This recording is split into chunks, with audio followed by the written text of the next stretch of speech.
Ipapatawag ko si Franz Castro. O yan talaga daw ang sinabi ni Tatay Digong, mga kababayan, nung nagpresenta ito na tatay yung abogado sa impeachment case laban kay Sara Duterte. Hindi kasi tinanggap ni Inday, mga kababayan, yung pera na ibinigay ng kanyang tatay para sa kanyang mga legal counsel sa napipintong impeachment trial. Kaya sabi ni Tatay Digong, ako ang tatay yung abogado at ipapatawag ko yan si Franz Castro. Oh. Palaban si Digong, mga kababayan. Panoorin niyo po. Ipapatawag ko si Franz Castro. Francing! Halika dito. Oh, Kasi yan nung talaga. una, nagpadala siya ng pera kasi sa akin through my older brother, si Congressman Pulong. Padala siya pera. Kasi sinabihan ko yung kapatid ko, In fairness, mga kababayan, mahal na mahal ni Tatay Digong si VP Sara Duterte, ang kanyang panganay na anak na babae. sabihin mo sa kanya, huwag na nahihiya ako. Okay naman ako kasi the moment na nag-announce si Franz Castro na meron siyang impeachment noong 2023, naghanda na rin kami. Grabe preparasyon nila, mga kababayan, no? Dumaan pa sa pasikot-sikot. Yun pa rin ang ending. Yung pangarap ni Franz Castro na ma-impeach si Sara Duterte. Meron na kaming kinausap na lawyer. So from that time hanggang ngayon, yung lawyers na yun, sila na yung tumututok doon. So sabi ko, wag na. Tapos sabi niya, hindi mo tinanggap ang pera ko. Sabi ko, wag na. Anuhin mo na lang yan sa retirement Dahil personal na pera ang gagamitin niyan, mga kababayan. Para sa kanyang mga abogado. mo. Or sa kay Kitty, or nag-aaral pa kasi yung isang kapatid ko. Or kay Amira, yung pamangkin ko na nasa kanya. Hindi, apo ko na nasa kanya. Apo! Ang sabi niya na, so ayaw mo yung pera ko, hindi mo tanggapin yung pera ko, mag-abogado na lang ako sa'yo. Pwede ba yun? I love it! Lalamunin ng buo itong mga sinatong, mga kababayan, dahil yung trial, mga kababayan, doon na yan mangyayari sa Senado. Kasi sabi ko, naalala ko, abogado nga pala ito. Piskal! Take 1 sa bar exam, mga kababayan. Kasi mag-abogado na lang ako sa'yo. Sabi ko, syempre matanda na ba? 80 years old na, so ayaw mo na. Magbiro ka na sa bata, wag lang sa matanda. Dahil madaling magalit. Agitate yung Madaling ma-agitate. matanda. Si mabilis, mainis. So sabi ko, okay. Sabi niya, Malalaman nyo rin yan dahil lahat tayo aabot dyan. Ewan lang natin, no? Baka sa mga changes sa body hormones, no? At saka sa... Ewan lang natin. Darating din yan sa atin. Pero katatawagin din tayong grumpy old man. hindi, totoo, mag-abogado ako sa'yo. Sabi ko, okay nga, walang problema. Sabi ko, pipirma ka lang naman, di ba? Sabi niya, hindi. Ipapatawag ko si Franz Castro. Francis! Patawag mo yan. Yan, balatan mo yan ng buhay. Tatay Digong si Francing.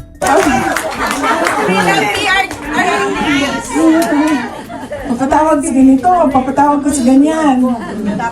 Tapos sabi ko dun sa mga lawyers, sabi ko, collaborating counsel daw. Sabi nila, collaborating counsel. Sige, wala namang problema yan. Mas mabuti. Mas mabuti. Marami nga sila, mga kababayan, panel. Collaborating counsel. Paghandaan lang natin, sabi ng mga lawyers, yung lagi kong naririnig sa mga kaibigan ko or sa mga kakilala, nangangamusta. Concerns. Yung iba nasi-stress pag nakikita nyo yung Talaga! Kapag binabanatan si Sara, mga mga vlog kababayan. sa YouTube. Hindi lang sa vlog, lalong-lalo na dyan sa mga balita, sa Quadcom. Diyos mio, yung sa Congress, mga kababayan. Kaya hindi na tayo nanonood minsan sa Quadcom, yung mga highlights na lang dahil nakakabwisit. At lalong-lalo na sa mga senior citizen, mga kababayan. Marami ang emotionally affected sa ginagawa nilang pambababoy kay Sara. Di ba namatay yung ni Sara, Tito? Yung matanda na, mga kababayan. Sana nga lang, hindi yun dahil sa sama ng loob, dahil sa nangyayari kay VP Inday.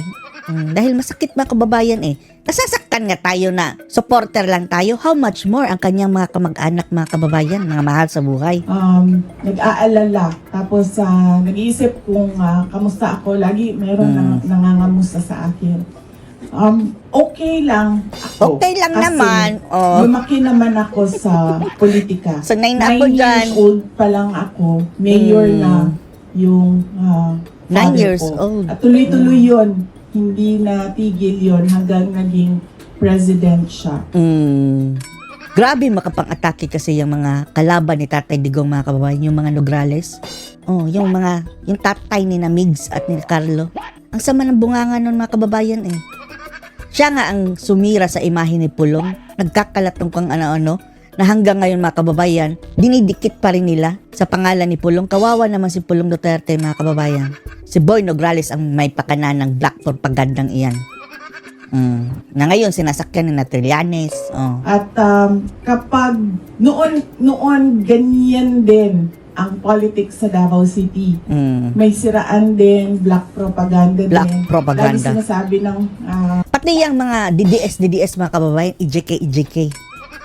Si Boy Nograles, yung tatay ng mga Nograles ngayon, mga kababayan, ang isa sa mga nag-i-issue niyan kay dating Pangulong Duterte, nung mayor pa siya.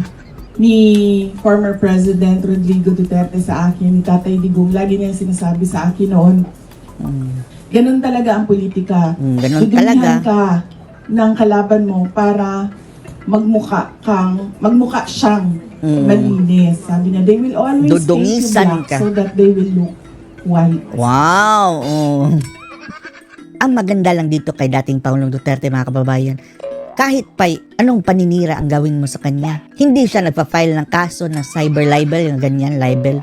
Wala. Dahil alam niya, mga kababayan, hindi naniniwala ang tao sa mga paninira na nilalabas ng kanyang mga kalaban. So, yan talaga, paulit-ulit yan noon. Kasi ganun din yung labanan nila, girian nila noon nung contemporary niya sa Davao City politics, former Contemporary. Speaker Prospero Nograles. Nograles! So, na ngayon, mga kababayan, ang mga anak naman. Mabuti pa yung ama, mga kababayan yung si Boy Nograles, si Prospero. Bago yun namatay, nakipag-peace yun, kay dating Pangulong Digong. At nag-pledge siya loyalty, mga kababayan.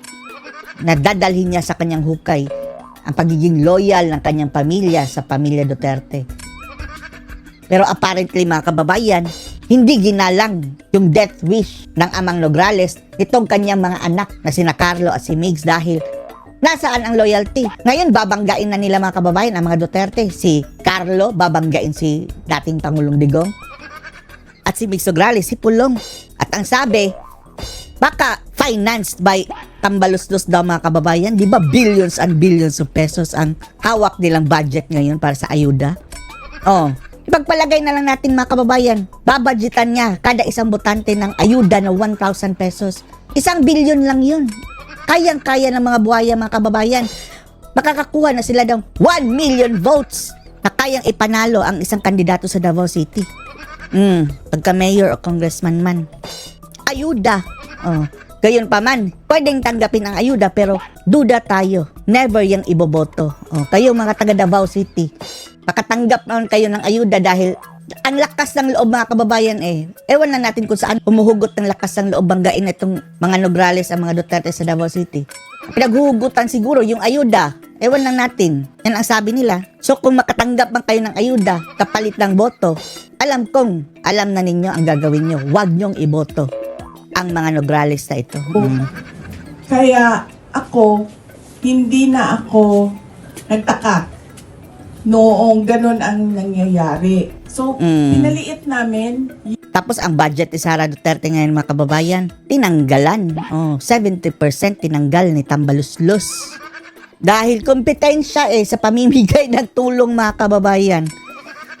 Napakaliit na ng budget, mga kababayan pero nakuha pa rin ni Sara na iserve ang kanyang mga tauhan. How much more kung sa kanya natin itiwala ang budget? Wala tayong problema dyan sa mga assistants, mga kababayan kung pinagkakatiwalaan natin ang mga taong humahawak nito. Kagaya nito si Sara Duterte, di ba? Pero kung ang hawak dyan na sinatambaluslos, Diyos mio. Yung mga projects and programs namin, noong una, last December, nag-planning kami. Mm. Sabi ko, lahat ng ating mga projects nandyan pa rin, pero babaan na lang natin yung beneficiaries. Mm. Ang kawawa dito mga kababayan, yung mga supposedly natutulungan. Mm.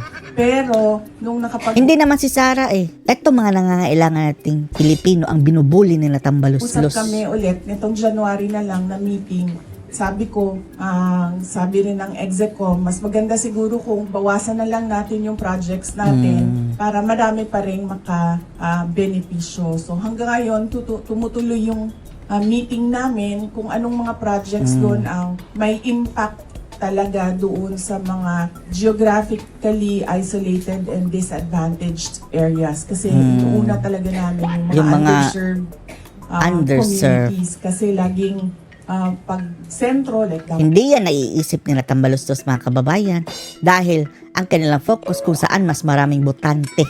Oh.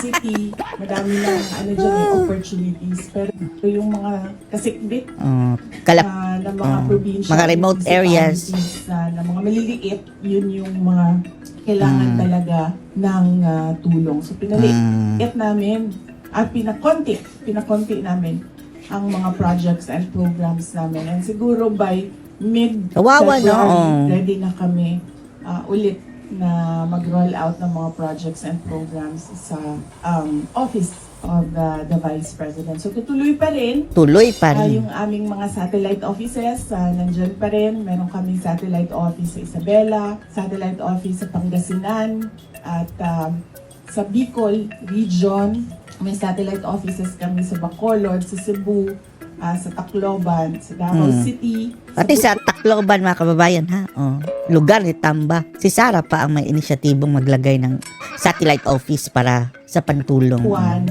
Zamboanga City, and Cotabato City para sa Barm area. Anong masasabi niyo dito mga kababayan? Post your comments below.